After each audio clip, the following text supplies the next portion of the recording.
हाँ जी बच्चों, देखो आज का topic refraction at curved surface. ठीक है, यहाँ क्या होगा, एक मीडियम है जिसका रिफ्रैक्टिव इंडेक्स μ2, एक दूसरा मीडियम μ1। दो मीडियम को सेपरेट करने के लिए एक कर्व बनाया गया। ठीक है, अब इसके सेंटर से, कर्व के मिड पॉइंट से एक लाइन ड्रॉ होता है जिसका नाम कहलाता है प्रिंसिपल एक्सिस। ठीक है, और इस मिड पॉइंट का नाम कहलाता है पोल। ना एक साइड में एक ऑब्जेक्ट होगा, तो कॉरस्पॉन्डिंग लाइट को देखते हैं तो एक पॉइंट पहुंचेगा और यहां से एक लाइन ड्रॉ करना पड़ेगा जो नॉर्मल टू द सरफेस है, and obviously normal passes through the centre. तो पोल से इस सेंटर का डिस्टेंस कहलाएगा रेडियस, और इस कर्व का रेडियस और ये डिस्टेंस दोनों ही सेम। तो देखो इस पॉइंट पे क्या होगा, जब आप नॉर्मल बनाते हो तो नॉर्मल के साथ ये जो लाइट गया उसका एक एंगल बनेगा कॉल एंगल ऑफ इंसिडेंस। ठीक है, तो यहाँ पे इस पॉइंट पे जिसका नाम एक बना देते हैं m, पॉइंट m पे स्नेल्स लॉ अप्लाई होगा। एक एंगल ऑफ इंसिडेंस है नॉर्मल के साथ, तो एक एंगल ऑफ रिफ्रैक्शन भी मिलेगा। और स्नेल्स लॉ का फॉर्मूला याद होगा, जिस मीडियम से लाइट आया उसका refractive index sine of normal के साथ एंगल, सेकेंड मीडियम का रिफ्रैक्टिव इंडेक्स साइन ऑफ जिस मीडियम पे लाइट जाएगा उसका एंगल ऑफ रिफ्रैक्शन से आर एक नाम ले लेते हैं। और ये लॉ हमेशा फॉलो होता है। तो depending upon the value of μ2, μ1 से बड़ा है या छोटा, आर का वैल्यू आई से बड़ा भी मिल सकता है और छोटा भी, दोनों पॉसिबिलिटी बनते हैं। तो हम लोग कोई एक लाइन ड्रॉ कर लेते हैं, दिस वन आर, और ये लाइट इस पॉइंट पे स्ट्राइक किया, इसका नाम कहेंगे image, and the distance of image will be z। ठीक है, तो यहाँ पे अगर आपको याद होगा कि हम लोग ऑब्जेक्ट या इमेज को डिफाइन करने के लिए कहते थे जब लाइट का इंटरसेक्शन होगा। सिंगल लाइट कभी इमेज या ऑब्जेक्ट बनाता है क्या? नहीं, इंटरसेक्शन होना चाहिए। देखो एक लाइट ये दिख रहा, अगर आप एक दूसरा लाइट ड्रॉ करते हो दैट इज बिल्कुल सीधा यहां से, तो बताओ नॉर्मल भी तो यही है, तो angle of incidence 0, angle of refraction भी 0। तो लाइट यहां से बिल्कुल स्ट्रेट पास होगा, सेंटर से होते हुए जाएगा। तो इस पॉइंट पे दो इंटरसेक्शन हुआ, रिफ्रैक्शन के बाद इमेज, रिफ्रैक्शन से पहले इंटरसेक्शन का नाम ऑब्जेक्ट। ऑब्जेक्ट इमेज में कंफ्यूजन नहीं ना। यहाँ एक फॉर्मूला है दैट इज ऑब्जेक्ट डिस्टेंस और इमेज डिस्टेंस को लेके। ये याद रखना है, जो भी डिस्टेंस का कैलकुलेशन होता है that calculation is from p along the principal axis. मतलब अगर मान लो ऑब्जेक्ट इस पॉइंट की जगह ऊपर होता, O1 होता, ठीक है, तो O1 से प्रिंसिपल एक्सिस पे आप एक लाइन बनाएंगे जो 90 एंगल पे होगा।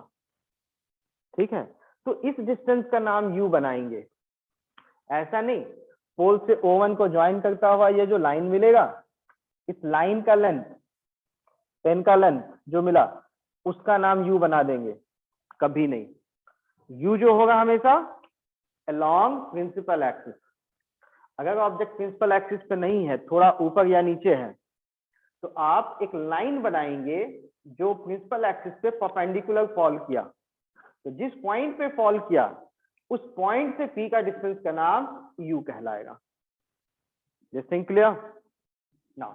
अब देखो यहाँ पे एक फॉर्मूला आता है एंड साइन कन्वेंशन। ठीक है, साइन कन्वेंशन का मेथड बिल्कुल वही है जो मिरर के लिए आता था और लेंस के लिए भी सेम ही आएगा। कन्वेंशन क्या है, जिस साइड में ऑब्जेक्ट है लाइट वहां से मूव कराएंगे टुवर्ड्स पोल। पोल के बाद वाला पॉइंट का नाम पॉजिटिव, पोल के पहले वाला नेगेटिव, ऊपर प्लस, नीचे माइनस। फंडा वही जो लेंस या मिरर में होगा। देखो अब यहाँ एक फॉर्मूला है ऑब्जेक्ट का distance and image distance, radius, refractive index को रिलेट करने का। The formula is μ2 upon v minus μ1 upon u, μ2 minus μ1 upon r। Formula, इस फॉर्मूला में ध्यान में रखने वाली चीजें क्या है कि लाइट जो सेकंड मीडियम में गया जिसपे इमेज बनेगा, सेकंड मीडियम दैट इज μ2, जहां इमेज बना दैट्स आफ्टर रिफ्रैक्शन μ2, और उसी साइड के लिए v, μ1 रिफ्रैक्शन के पहले, μ1 और ऑब्जेक्ट डिस्टेंस u, ठीक है। उसके बाद μ2 माइनस μ1 बाय रेडियस। ना u का साइन, ऑब्जेक्ट अगर इधर है और पोल के बाद वाला पॉइंट इधर है तो ये प्लस कहलाएगा, ये माइनस। तो ऑब्जेक्ट पोल के लेफ्ट साइड में है तो अगर वैल्यू पुट करना होगा तो u का वैल्यू नेगेटिव, और जनरली v का वैल्यू पता होता नहीं है तो हम लोग यहाँ कोई साइन है, हम लोग प्लस लेके चलेंगे। v का वैल्यू कैलकुलेट होने के बाद प्लस में आया तो बोलेंगे इमेज इधर बना, v का वैल्यू नेगेटिव आया तो इमेज पीछे बना, ठीक है। रेडियस का साइन कौन सा होगा? देखो ये जो कर्व है, इस कर्व को यहाँ ऐसे बनाओ, बताओ इस कर्व का सेंटर किधर पड़ा? राइट साइड में, जिधर प्लस था तो प्लस। अगर मान लो इस टाइप का कर्व होता तो, ऐसा कर्व होता तो कर्व का सेंटर पीछे पड़ता। लाइट के इधर प्लस था तो पीछे की ओर मतलब नेगेटिव, तो उसमें नेगेटिव लेते। Plus minus clear, plus minus तो कोई इश्यू नहीं ना। इसमें कई बार एक और पूछा जाता है, जो इमेज बनेगा वो इमेज का नेचर कैसा होगा, दैट्स रियल इमेज और वर्चुअल इमेज। तो याद कीजिए डेफिनेशन क्या बताए थे, ऑब्जेक्ट का नाम रियल कब कहलाएगा? जब लाइट डायग्राम में एक्चुअल इंटरसेक्शन दिखेगा तो, एक्चुअल इंटरसेक्शन दिखा तो रियल, और लाइन को एक्सटेंड करके इंटरसेक्शन दिखा तो वर्चुअल, मतलब एक्चुअल इंटरसेक्शन नहीं मिला तो वर्चुअल। अब जैसे यहां देखो, ये दो लाइट का एक्चुअल इंटरसेक्शन है तो ऑब्जेक्ट का नाम, दो लाइट एक जगह पे इंटरसेक्ट किया तो ऑब्जेक्ट का नाम रियल। यहां पे एक्चुअल इंटरसेक्शन दोनों लाइट का है तो इसका नाम भी रियल। तो मतलब इस साइड अगर इमेज बनता है तो v का वैल्यू साइन प्लस में आएगा या माइनस में? प्लस।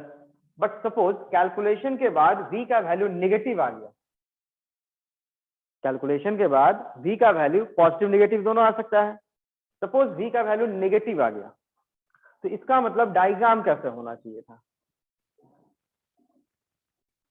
v नेगेटिव का डायग्राम, देखो यहां से ये लाइट गया, ये पैरेलल लाइन हो गया, ठीक है। इंटरसेक्शन के बाद ये लाइट नीचे जाने की जगह थोड़ा और ऊपर ही चला गया, ऐसे चला गया, बदल गया। या यहां से ऊपर ऐसे चला गया, कोई भी एक पॉसिबिलिटी ले सकते हो, एनीवन। तो बताओ ये लाइट जो इधर जाएगा वापस प्रिंसिपल एक्सिस पे आके मीट होगा क्या?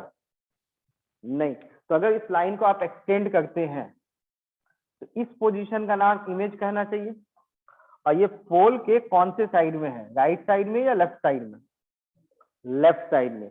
लेफ्ट साइड में हुआ तो v का वैल्यू पॉजिटिव नेगेटिव? नेगेटिव। बताओ यहाँ एक्चुअल इंटरसेक्शन ऑफ लाइट हुआ क्या? नहीं। तो इमेज का नाम वर्चुअल। तो नेचर ऑफ इमेज के लिए फंडा, v का वैल्यू पॉजिटिव मिला तो रियल इमेज, वही अगर v का वैल्यू नेगेटिव मिल गया तो वर्चुअल इमेज। ये दोनों नाम में कोई कंफ्यूजन तो नहीं? चलो, यहां एक और टर्म होता है जिसका नाम कहते हैं हम लोग magnification.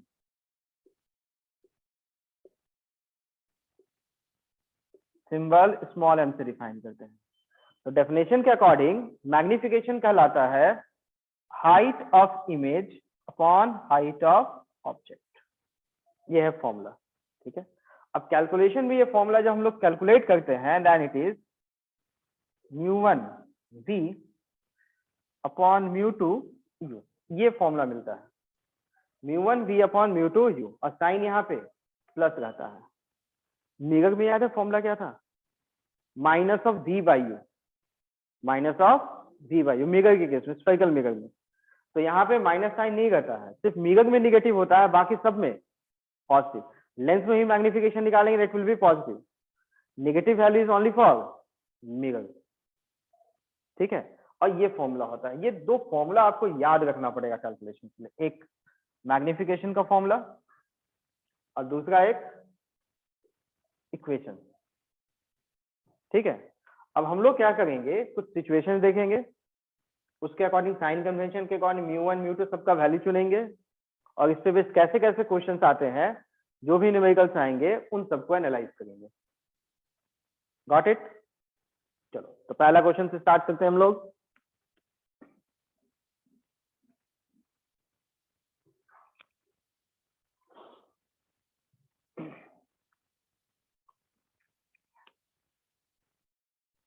First, this is the curve,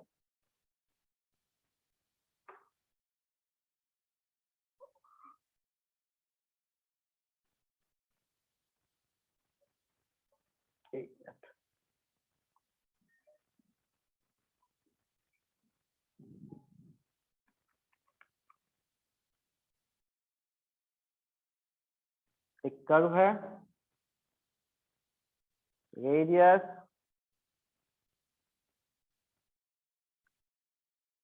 60 cm, इसका refractive index 1.5, this one is air. एक object, distance is object is 80 cm. Question, find the separation between object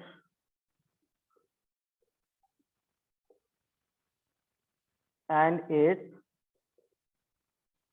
image. Also,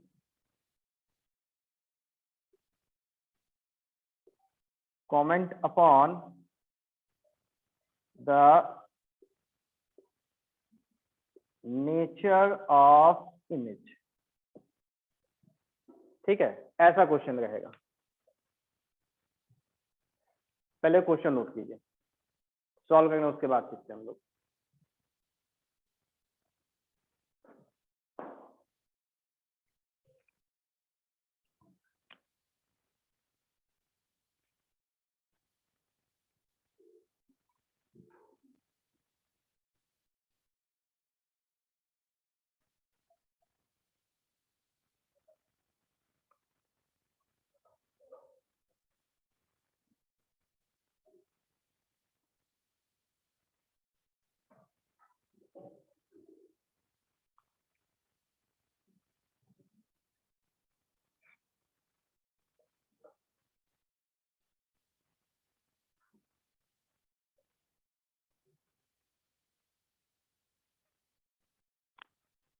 noted?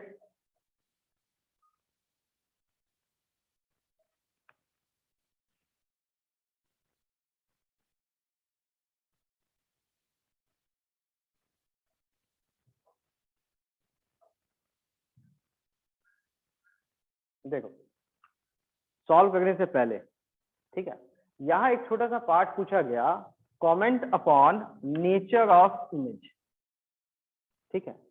तो एक पॉइंट क्लियर करना चाहते हैं, नेचर ऑफ इमेज पूछा गया तो इसका मतलब आपको क्या क्या पता होना चाहिए, ठीक है।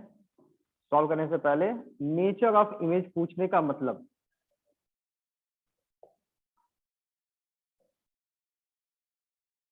तो यहाँ पे आपको जब भी कोई नेचर ऑफ इमेज के बारे में पूछा जाएगा तो आपको कुछ पॉइंट्स बताने पड़ेंगे। जैसे पहला, आपको बताना होगा इमेज कैसा है, इट्स रियल और वर्चुअल, ठीक है। सेकंड, एक कहलाता है इरेक्ट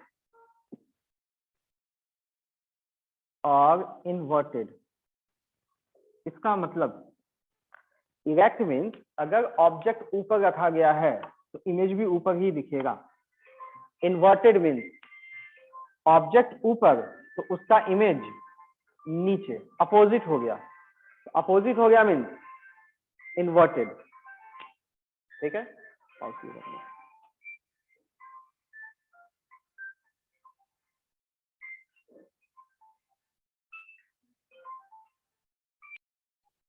आज इरेक्ट एंड इन्वर्टेड इमेज का मतलब क्या हो गया कि दोनों का साइन सेम, मतलब ऑब्जेक्ट अगर ऊपर है तो इमेज भी ऊपर बना। इन्वर्टेड मीन्स ऑब्जेक्ट ऊपर तो इमेज नीचे, उल्टा हो गया। ठीक है, तो इसको पहचानने का तरीका, आपको मैग्निफिकेशन का वैल्यू निकालना पड़ेगा। ठीक है, फॉर्मूला के अकॉर्डिंग पुट करेंगे। अगर m का वैल्यू पॉजिटिव आया मतलब दोनों का साइन सेम। ठीक है, तो ऑब्जेक्ट ऊपर तो इमेज भी ऊपर, ऑब्जेक्ट नीचे तो इमेज भी नीचे, तो आप कहेंगे इरेक्ट। अगर वही m का वैल्यू नेगेटिव आया तो इन्वर्टेड। बिल्कुल, तो इरेक्ट इन्वर्टेड के लिए आप m निकालेंगे, पॉजिटिव, इरेक्ट, नेगेटिव, इन्वर्टेड। ठीक है, नाउ थर्ड थिंग जो आपसे पूछा जाएगा नेचर ऑफ इमेज के बारे में, दैट इज मैग्नीफाइड। ठीक है, और डिमिनिश्ड।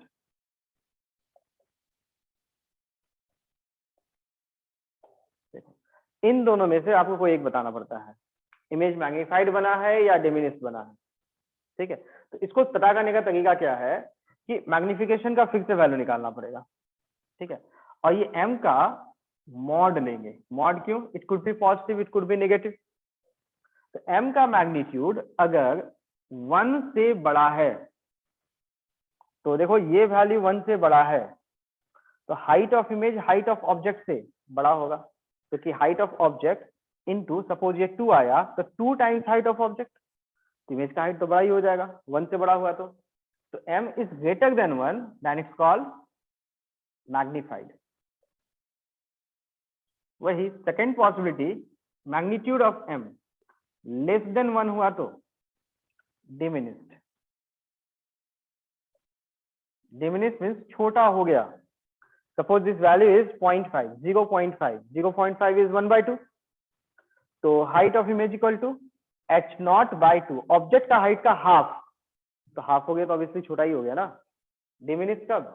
जब लेस देन 1 हुआ। अच्छा, अगर इक्वल टू 1 हुआ तो 1 है तो height of image height of object same, जितना हाइट ऑब्जेक्ट का इमेज का हाइट भी सेम। तो जब भी नेचर पूछा जाए तो आपको ये 3 चीजें बतानी होती है, या कोई स्पेसिफिक पूछा जाए तो वो बताएंगे। नेचर ऑफ इमेज का फंडा क्लियर?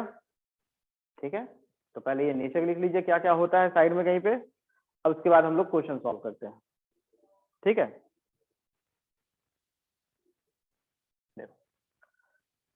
तो सबसे पहला काम कीजिएगा क्वेश्चन सॉल्व करने के लिए, तो पहले ढूंढो ये सिचुएशन क्या है।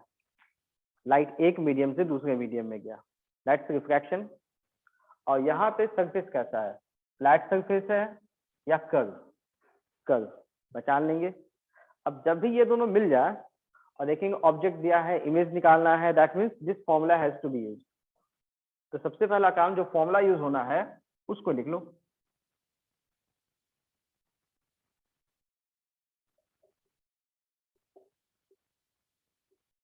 लिख लिया, फॉर्मूले में कोई इशू नहीं। अब सेकेंड टाइम क्या करना है, सेकेंड पार्ट में आपको जो जो इंफॉर्मेशन गिवन है आप उसका वैल्यू पुट कर दो। जैसे ऑब्जेक्ट का डिस्टेंस 80, लेकिन ये वैल्यू आपको साइन कन्वेंशन के साथ डालना होगा, पॉजिटिव आएगा नेगेटिव आएगा सब कुछ देख के। तो जैसे यहाँ पे ऑब्जेक्ट है तो लाइट ऐसे गया, तो इधर बीच के एक पॉइंट का नाम पोल बनाएंगे, बना डालो पोल ताकि आपको समझ में आ जाए। पोल के बाद वाला प्लस, पहले वाला माइनस, ऊपर प्लस नीचे माइनस, फंडा तो क्लियर।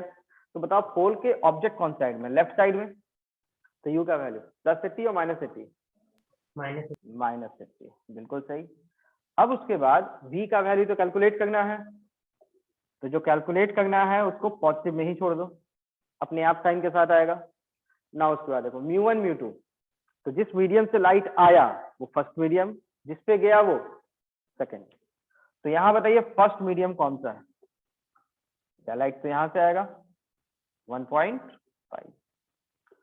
सेकंड मीडियम बाद में लाइट जहां गया एयर है 1।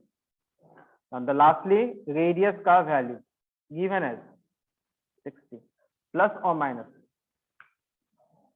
कर्व देखो, ये कर्व दिया है, कर्व को ऐसे बनाओ, सेंटर कहाँ है? राइट साइड में, तो पोल के राइट साइड में है ना, तो साइन पॉजिटिव नॉट नेगेटिव, तो इट्स +60 हो गया। अब बस फॉर्मूला में वैल्यू पुट करके आंसर निकालना है। यहाँ मैक्सिमम गलती क्या होती है लोगों से, साइन कन्वेंशन में थोड़ा मोड़ा गलती कर जाते हैं और पूरी मेहनत बेकार हो जाती है। μ2 minus μ1 that's 1 minus 1.5 radius 60। आपको v निकालना है, so it's 1 upon v, that's 0.5 negative upon 60। ये माइनस माइनस प्लस हो जाएगा, इधर जाएगा तो माइनस 1.5 अपॉन 80। तो दोनों नेगेटिव है तो ऑब्वियसली माइनस में ही आएगा।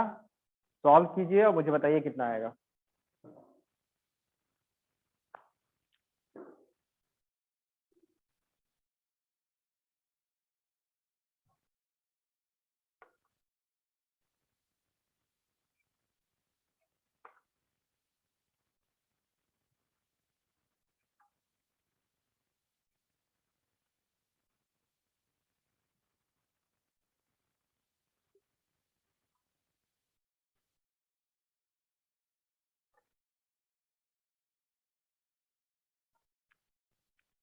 मेथड में कोई छोटा भी कंफ्यूजन होगा है तो पूछिए बच्चों, अगर छोटा छोटा भी कंफ्यूजन होता है तो विदाउट हेजिटेशन पूछ लीजिए।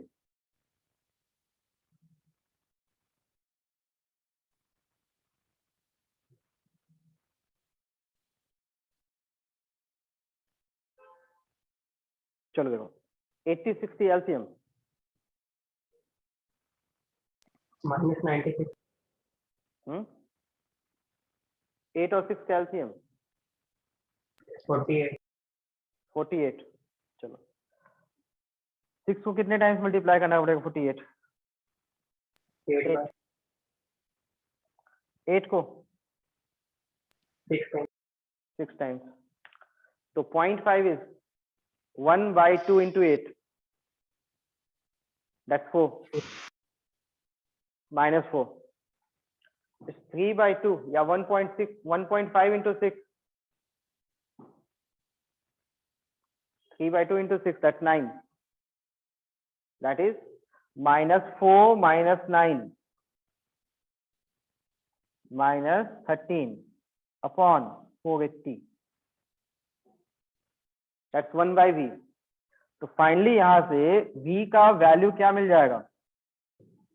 That is 480 upon 13, negative sign, v मिल गया। आपको निकालना क्या था? Separation between object and its image, ठीक है ना। v का वैल्यू 480 अपॉन 13, 80 से बड़ा है या छोटा है? छोटा है। और साइन कौन सा है? नेगेटिव। नेगेटिव मीन्स इमेज पोल के बाद बना या पहले बना? पहले बना, तो यहां कहीं पे बनेगा इमेज आई, और इस आई का डिस्टेंस 480 अपॉन 13,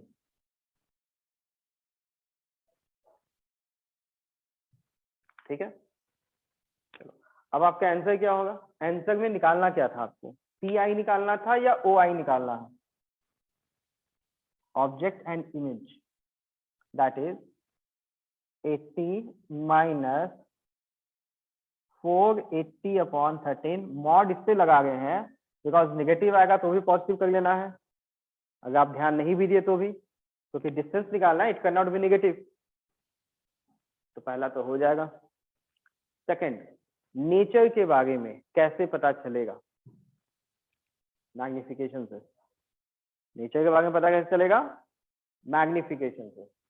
तो यहाँ पे m का फॉर्मूला क्या था? μ1v अपॉन μ2, ठीक है। तो μ1 first medium 1.5, v 480/13 upon μ2u, the value of μ2 1, object distance 80। Sign भी लिखना है आपको, v का वैल्यू नेगेटिव है, u का वैल्यू भी नेगेटिव। अब बस छोटा सा और मेहनत करना है आपको कि ये बताना है कि ओवरऑल वैल्यू पॉजिटिव है या नेगेटिव। पॉजिटिव। 3/2 48 13 into 8, ठीक है। आपको दो तीन चीजें बतानी है। m का वैल्यू पॉजिटिव, ग्रेटर देन 1 या लेस देन 1, पॉजिटिव नेगेटिव, बड़ा है या छोटा भी, ये बताओ। 1 से बड़ा या छोटा? 1.5। 1 से बड़ा है, चलो ठीक। अब इतने के बाद कमेंट। पहला, इमेज का nature, real image virtual image.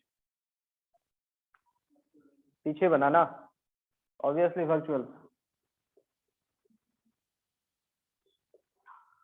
Second, enlarge, diminish, enlarge, greater than 1। Next, कौन सा बच गया? इरेक्ट और इन्वर्टेड, पॉजिटिव है इरेक्ट। कोई कंफ्यूजन तो नहीं? पक्का नहीं? चलो मैं कंफ्यूज कर देता हूँ फिर। ये बताओ, लाइट आया फर्स्ट मीडियम से, सेकंड मीडियम में लाइट गया, या फर्स्ट मीडियम में लाइट वापस आया? v का वैल्यू नेगेटिव आया, मतलब इमेज इधर बना। सेकंड मीडियम में लाइट गया या नहीं गया? तो फर्स्ट मीडियम किसे चुनना चाहिए, सेकंड मीडियम किसे चुनना चाहिए? v तो नेगेटिव आया ना, तो लाइट यहां से निकला ये तो पता था, लेकिन v नेगेटिव आया, इसका मतलब लाइट सेकंड मीडियम में गया या वापस आ गया? वापस आ गया, तो सेकंड मीडियम μ2 का वैल्यू 1 लेना चाहिए था या 1.5 ही लेना चाहिए था? मेरी बात समझ में आ गई है? क्या हुआ होगा कहानी? सर रिफ्लेक्ट हुआ होगा तो वो एक डाइवर्जिंग लेंस बनाओ। बिल्कुल, लाइट सेकंड मीडियम में गया, कहानी ऐसा कुछ हुआ होगा कि लाइट जब यहां से निकला और ये लाइट फिर इधर नहीं मुड़ा, पैरेलल जो लाइट होगा उससे थोड़ा सा ऊपर रह गया। ऊपर होने की वजह से क्या हो गया, ये लाइट गया ऐसे सेकंड मीडियम तो गया, लेकिन इसको एक्सटेंड करने के बाद मीटिंग पॉइंट ये मिला, दैट्स आई। समझ में आया? तो लाइट तो सेकंड मीडियम में गया ना, तो सेकंड मीडियम एयर जो लिए हैं वो गलत नहीं है। क्लियर? हटा दो इसको।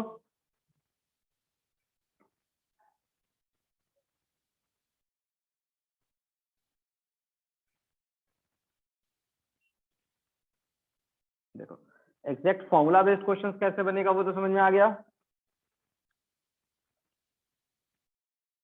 देखो, क्वेश्चंस पूछने का मेथड बदलता है।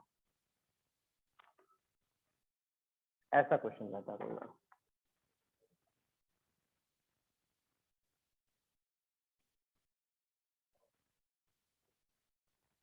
एक ग्लास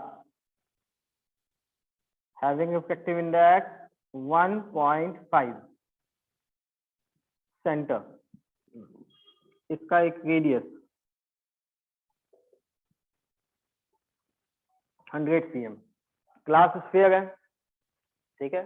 आउटसाइड में एयर का रिफ्रैक्टिव इंडेक्स 1।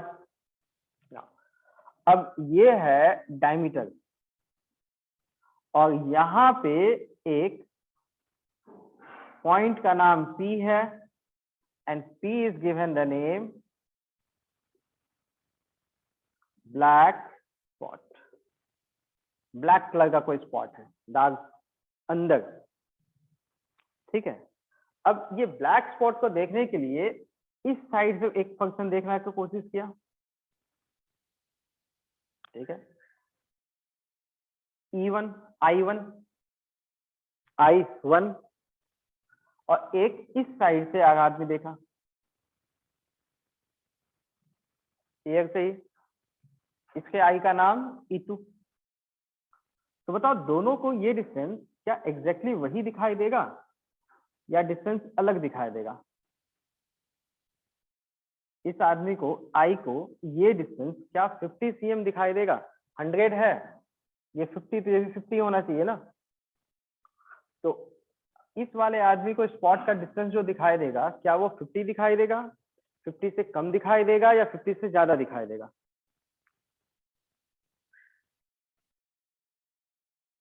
50 दिखाई देगा या नहीं, ये बताओ पहले। No sir. मीडियम बदल जाएगा तो डिस्टेंस अलग दिखाता है।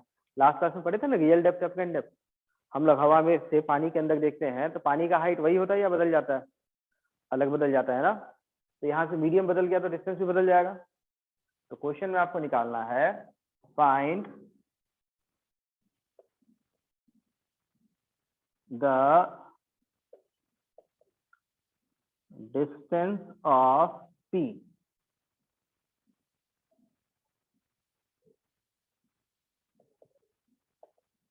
visible with respect to IE1 and E2।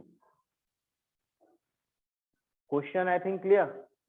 IE1 को क्या डिस्टेंस दिखेगा एंड IE2 को क्या डिस्टेंस दिखेगा, ठीक है। चलो इसको कैलकुलेट कीजिए एक बार।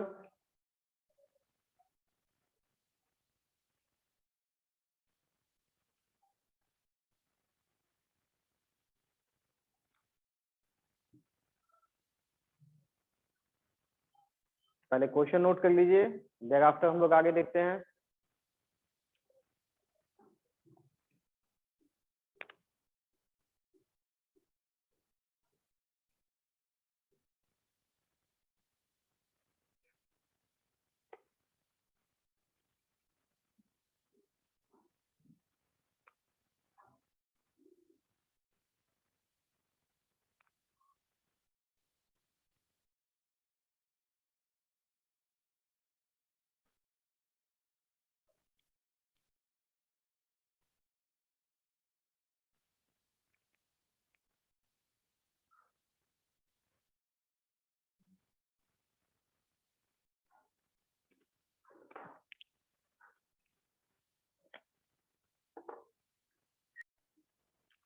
देखिए इस वाले क्वेश्चन को सॉल्व करने के लिए फिर से हम लोग को फॉर्मूला लगाना पड़ेगा। तो formula was μ2 upon v, μ1 upon u, μ2 minus μ1 upon radius.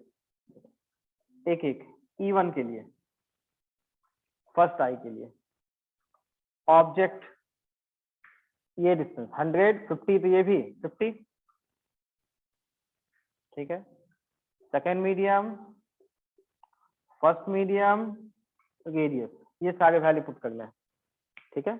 अब चलो यहां से लाइट आएगा कहां से? पॉइंट P से निकलेगा, ऐसे जाएगा। तो इसके बाद वाले को प्लस और इसके पहले वाले को माइनस। फिर से लाइट P से निकलेगा, इधर गया, उसके बाद ऐसे। तो पोल के बियॉन्ड वाले को प्लस और पोल के पहले वाले को माइनस। तो ऑब्जेक्ट का डिस्टेंस -50। तो जिस पॉइंट से लाइट आया फर्स्ट मीडियम ग्लास 1.5 और लाइट इसके बाद यहाँ पीछे की हो गया air, second medium 1, radius that's given as 100। Positive और नेगेटिव ये बताओ। कर्व का सेंटर पीछे है तो लाइट तो ऐसे गया, तो ये प्लस था ये, लेकिन कर्व का सेंटर तो पीछे था, इट शुड बी -100। बिल्कुल, फॉर्मूला वैल्यू पुट करना है बस। μ2 1/v minus 1.5 upon -50, μ2 minus μ1, that's 1 minus 1.5 upon radius -100, 0.0, so it is 1/v equals, plus हो जाएगा, प्लस राइट साइड गया तो -15 upon 500, that's 0.5। ये देखो, ये माइनस है, ये भी माइनस आएगा, it should B positive, 0.5 upon 100। ठीक है, ये 5 से कैंसिल, 100 3, तो LCM is 100, -3 plus 0.5 minus of 2.5 upon 100, 0। So V equals -40 pm। पहला तो समझ में आ गया। -40 का मीनिंग क्या है कि लाइट जब यहां से आया और पीछे दिखा, दैट्स -40 इज दिस पॉइंट। यहां से डिस्टेंस कैलकुलेशन हो गया ना, 50 माइनस में, तो -40 मतलब इधर, दैट मीन्स यहां से जो लाइट आया था, ये लाइट ऐसे अवे गया, एक्सटेंड करने पे I1 पे आया। ठीक है, सेम कहानी E2 के लिए।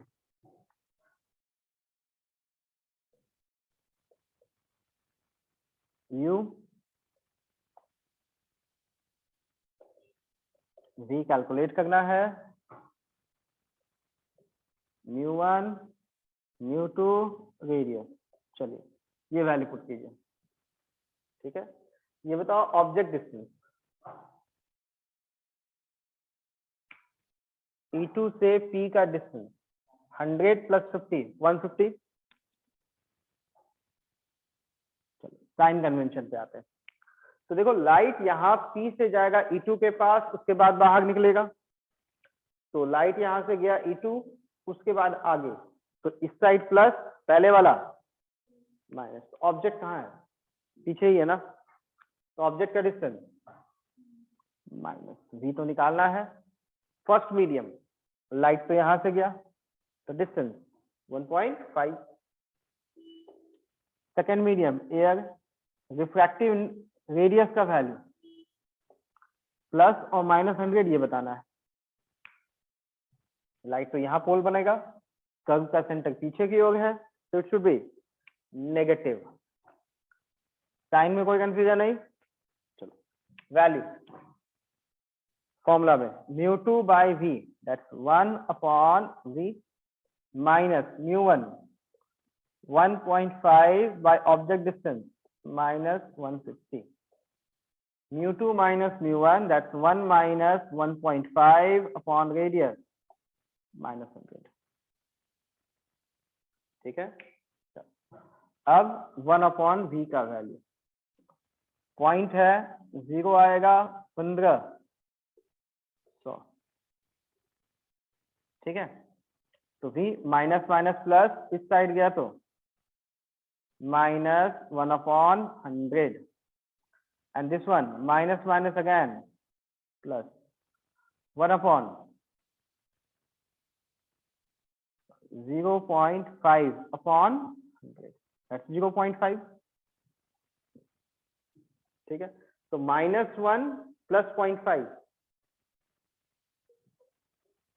Minus 0.5 upon 100, that's v equal to 200।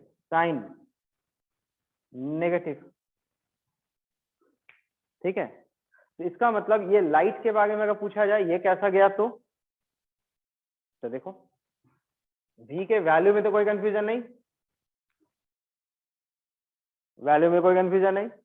देखो तो यहां से जो भी लाइट यहां से गया इस पॉइंट पे पहुंच गया, इसके बाद V का वैल्यू नेगेटिव है, मतलब पोल के लेफ्ट साइड में है। तो अगर हम लोग यहाँ से इस लाइट को इधर कहीं भेजते हैं तो एक्सटेंड करने के बाद ये लाइट का मीटिंग पॉइंट कौन सा होगा? 200, मतलब यहाँ से 200 मतलब ये पॉइंट। तो ये एक्सटेंड होने के बाद इस पॉइंट पे आके मिलेगा। तो क्वेश्चन के अकॉर्डिंग जो सॉल्व किए हैं उस डाटा के अकॉर्डिंग डायग्राम बनाने में कोई कंफ्यूजन है तो बोलो। डायग्राम का फंडा क्लियर होगा है कैसे करना है? तो जैसा क्वेश्चन आएगा उसके अकॉर्डिंग डायग्राम भी हम लोग बना सकते हैं, isn't it? इसे नोट कर लीजिए।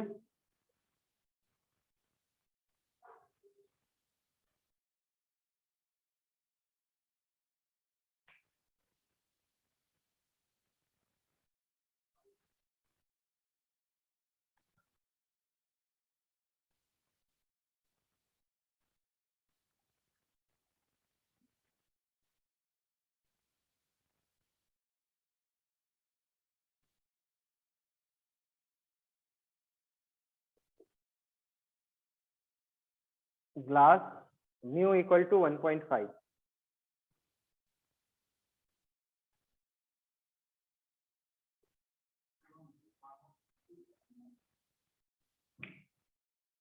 -1, इस वाले v का वैल्यू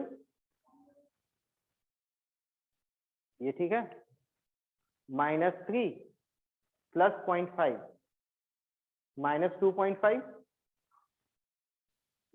डिवीजन में 100, that's 1/v, it is 1/v अभी है, ठीक है।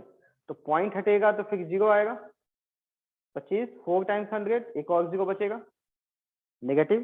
तो 1/v equal to -1/40, so v equal to -40। Confusion ही है ना?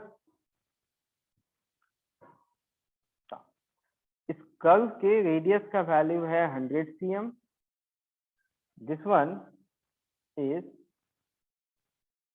30 cm। ऑब्जेक्ट ये डिस्टेंस है 100 cm, ठीक है। तो इस पॉइंट का नाम क्या कहलाएगा? पोल। तो यहाँ रिफ्रैक्शन बताओ, एक बार होगा या 2 बार होगा? 2 बार। लाइट इस कर्व से पास किया तो यहाँ रिफ्रैक्शन हुआ, फिर लाइट इस फ्लैट सरफेस से पास किया तो 2 बार रिफ्रैक्शन होगा, और 2 रिफ्रैक्शन के बाद इमेज बनेगा। तो फाइनल इमेज जो बनेगा उसका डिस्टेंस निकालना है। Find distance of final image from P, P is the pole, ठीक है। कैलकुलेट कीजिए।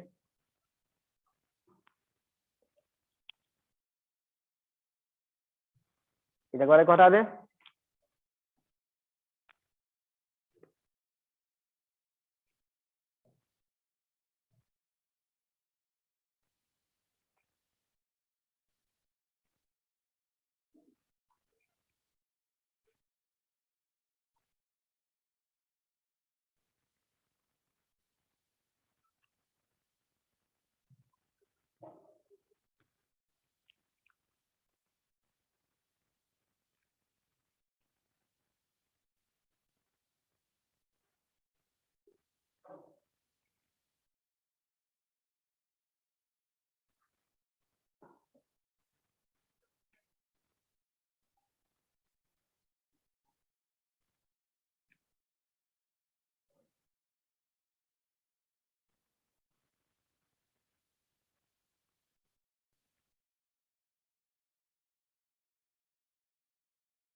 तो फर्स्ट पार्ट के लिए क्या करना पड़ेगा, calculation.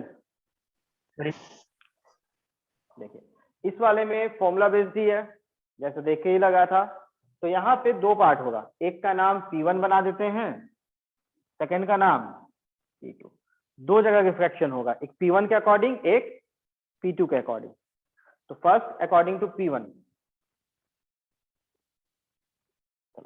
Formula μ2 by V minus μ1 upon U equals μ2 minus μ1 upon radius। Values, second medium, first medium, object distance, image distance and radius। पहले इन सारे वैल्यूज को पुट करेंगे। तो देखो लाइट जो जाएगा वो O से जाएगा, तो इसके बाद वाला साइन प्लस, पहले वाला नेगेटिव। तो ऑब्जेक्ट को पीछे 100 और -100, माइनस ऑफ 100। चलो V का वैल्यू तो कैलकुलेट करना है, radius of the curve 100 plus 100, ठीक है। अब कर्व का सेंटर कहाँ था, राइट साइड, पॉजिटिव प्लस 100। देखो लाइट यहां से गया तो ये फर्स्ट मीडियम, ये सेकेंड मीडियम। तो first medium air, refractive index 1, second medium glass, refractive index 1.5। Values में कोई कंफ्यूजन है नहीं। अब इसके बाद वैल्यू पुट करते हैं μ2 by V, that's 1.5 upon V minus μ1 1 upon -100। μ2 minus μ1, that's 1.5 minus 1 upon radius 100।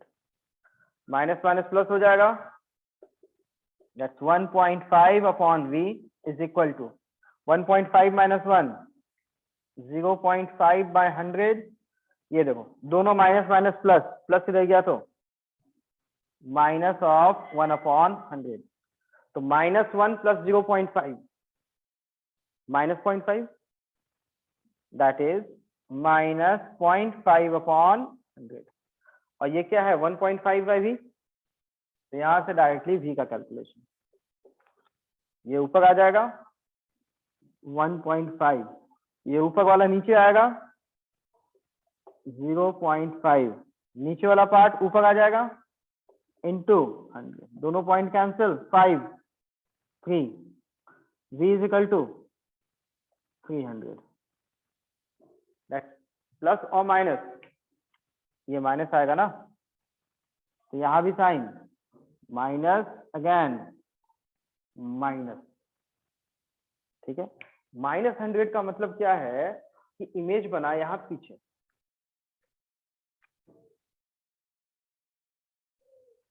I1। This फंडा इज क्लियर। चलो अब P2 के लिए, तो ये बताओ P2 में क्या है, एक फ्लैट सरफेस, लाइट इधर से आया, जाएगा इधर, ठीक है। तो आप P2 से इस साइड से ऑब्जेक्ट का डिस्टेंस देखेंगे तो वो कहाँ पे दिखेगा, ठीक है। तो ऑब्जेक्ट यहाँ से आपको कौन से मीडियम में दिखेगा, पहले ये बताओ। यहाँ से जब आप ऑब्जेक्ट को देखेंगे, ये ऑब्जेक्ट कौन से मीडियम में दिखेगा, ग्लास में दिखेगा या एयर में दिखेगा। क्यों मैं ऐसा पूछ रहा हूं, क्योंकि देखो अगर एक सिंगल फ्लैट सरफेस होता है, सीधा सरफेस एक सिंगल होता है, ठीक है, उसके लिए जो फॉर्मूला लगाना पड़ता है, ये हो गया एपरेंट डिस्टेंस जो दिखेगा आई को, अपॉन जिस मीडियम में आई है उसका रिफ्रैक्टिव इंडेक्स, ठीक है। अब यहां से क्या होता है, समेशन डिस्टेंस बाय μ1 वैसा करते हुए निकालना पड़ता है, ये तरीका है ना। लेकिन ये फंडा कब काम करता है, ओनली फॉर फ्लैट सरफेस या कर्व में भी नहीं, फॉर्मूला था only for the flat surface, ठीक है। तो अगर मुझे ये फॉर्मूला लिखना है, दैट इज P2 के जस्ट बाद में जो आई है, जहां से देखना है अपने को, इस साइड जो इमेज बनता हुआ दिखेगा P2 के अकॉर्डिंग, तो वो एपरेंट डिस्टेंस हुआ कौन से मीडियम में, एयर में। तो आपको ये V एपरेंट का वैल्यू निकालना है, जिसका नाम V2 बनाएंगे फाइनल इमेज, और I जो होगा वो इस साइड में ही होगा, तो इधर से ही देखना था। तो I वाले का रिफ्रैक्टिव इंडेक्स कौन सा है? एयर। ये तो ठीक था। अब ये ऑब्जेक्ट का डिस्टेंस, तो P2 से ऑब्जेक्ट कहाँ दिखा? 30 पे, 100 पे, या 300 पे? 300 पे। लेकिन ये 300 का डिस्टेंस कहाँ से है? P1 से कैलकुलेट किए हम लोग। The distance of I1 is from, एक मिनट,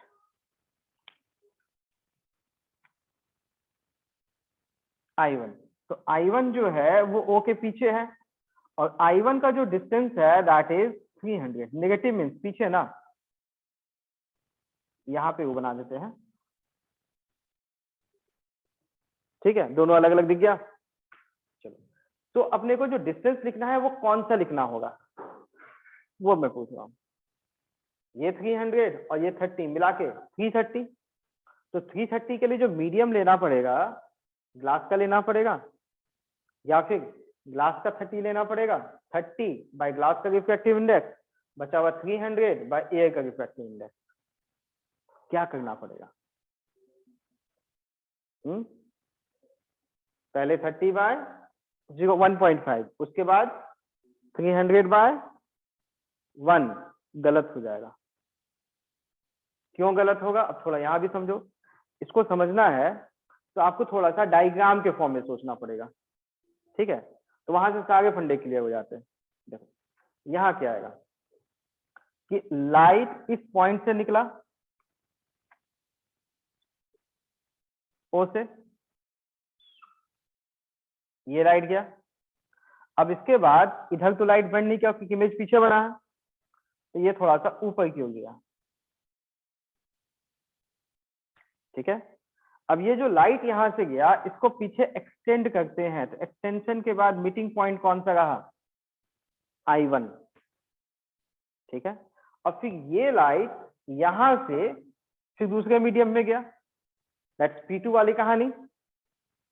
हाँ, आप देखने वाला आदमी तो यहाँ है, इस आदमी को ये लाइट कहां से आता हुआ दिखेगा? उसको, यहाँ वाले आदमी को लाइट ये दिखेगा कि ये लाइन दिखेगा? रेड कलर का ये लाइट रे दिखेगा, या रेड कलर में ये लाइट रे दिखेगा यहाँ वाले आदमी को? इसको तो सामने वाला ही दिखेगा। और सामने वाले के अकॉर्डिंग वो क्या सोचेगा कि ये लाइट O से आ रहा है या I1 से आ रहा है? यहाँ वाले आदमी को, उसको तो बस यही दिखेगा ना, ये तो दिखेगा नहीं। तो यहाँ वाले आदमी को क्या दिखेगा? लाइट कहाँ से आ रहा है? ये लाइट कहाँ से आ रहा है? I1 से या O से? ये तो बोलेगा O से, ये तो बोलेगा O से। O से मतलब कौन से मीडियम में आ रहा है? ग्लास वाले मीडियम से ही आ रहा है। इसको ये रिफ्लेक्शन दिखेगा कि यहाँ वाले आदमी को? नहीं दिखेगा। इसको दिखेगा ये लाइट डायरेक्ट आ रहा है पॉइंट I1 से, वो तो दिखेगा ही नहीं उसको। और ये कौन से मीडियम से आ रहा है? ग्लास। तो ये आदमी तो वही सोचेगा ना कि यहाँ भी ग्लास ही होगा, ग्लास वाले मीडियम से ही आ रहा है।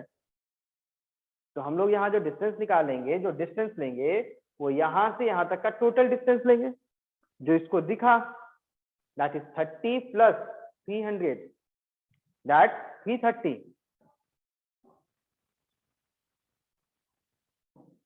Upon refractive index. और इसको लाइट कौन से मीडियम से आता हुआ दिखेगा? ग्लास। तो रिफ्रैक्टिव इंडेक्स भी कौन सा? ग्लास के लिए 1.5, ठीक है? तो 1.5 कैलकुलेट कर लो। 10,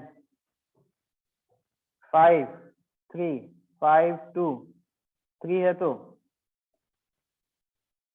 कितना हो जाएगा ये?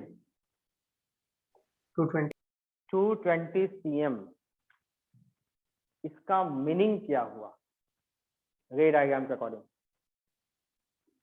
कि यहां से जो लाइट गया, वो लाइट इसको यहाँ पे फिर से बेंडिंग होगा, बिकॉज रिफ्रैक्शन होने वाला है। तो रिफ्रैक्शन के बाद लाइट बेंड होता है, नॉर्मल बना दिए। तो नॉर्मल के लिए ये एंगल क्या कहलाएगा? एंगल ऑफ इंसिडेंस, एक एंगल ऑफ रिफ्रैक्शन भी होगा, ठीक है। तो एंगल ऑफ इंसिडेंस के अकॉर्डिंग लाइट कितने डिस्टेंस से आ रहा था, 330। तो एंगल ऑफ रिफ्रैक्शन के अकॉर्डिंग लाइट कितने डिस्टेंस से आएगा, 220। मतलब एंगल ऑफ रिफ्रैक्शन पहले वाले से थोड़ा छोटा होगा या बड़ा, छोटा होता तो और पीछे जाता ना, बड़ा है तो सामने आएगा। तो ये एंगल जो मिलेगा R1, ये इस एंगल I से थोड़ा बड़ा होगा। तो इसको अगर पीछे एक्सटेंड करेंगे तो एक्सटेंशन के बाद यहां कहीं बनेगा I2। इस I2 का डिस्टेंस क्या मिलना चाहिए, 220। एनालाइज हुआ कहानी, हाँ। तो इस तरह से हम लोग ऑब्जेक्ट के अकॉर्डिंग इमेज का डिस्टेंस कैलकुलेट करते हैं। इस फंडे में कोई कंफ्यूजन है तो बोलिए। सर एंगल ऑफ रिफ्रैक्शन बड़ा कैसे हुआ ये बता दीजिए। देखो, एंगल के बारे में कंपेयर करना है तो एक छोटा सा अलग से डायग्राम देख लो,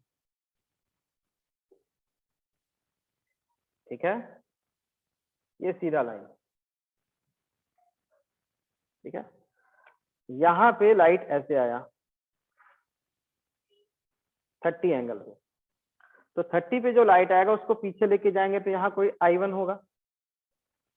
I1 का डिस्टेंस मान लो 300 हो गया, 330 ही मान लेते हैं ना, सेम केस, कंपेरिजन और आसान हो जाएगा क्योंकि एंगल तो नहीं पता था, अपने मन से एक एंगल चुन लिया, ठीक। अब मुझे बताओ यहाँ नॉर्मल के साथ नया एंगल को क्या बनाना है, 220 के लिए। क्योंकि अगर डिस्टेंस आप 220 बनाओगे तो ये I2 तो थोड़ा पहले आएगा ना,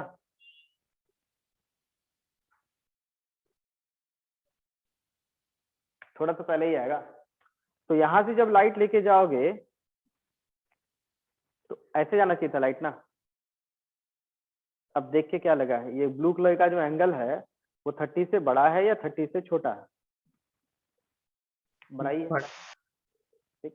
लेकिन वही मान लो अगर हम लोग I2 को यहाँ बनाते तो यहाँ से लाइट लेके जाते तो एंगल क्या होता, 30 से छोटा होता। तो ऑब्वियसली हम लोगों ने इसका नाम I1 बना दिया, इसका नाम R1 बना दिया, ठीक है।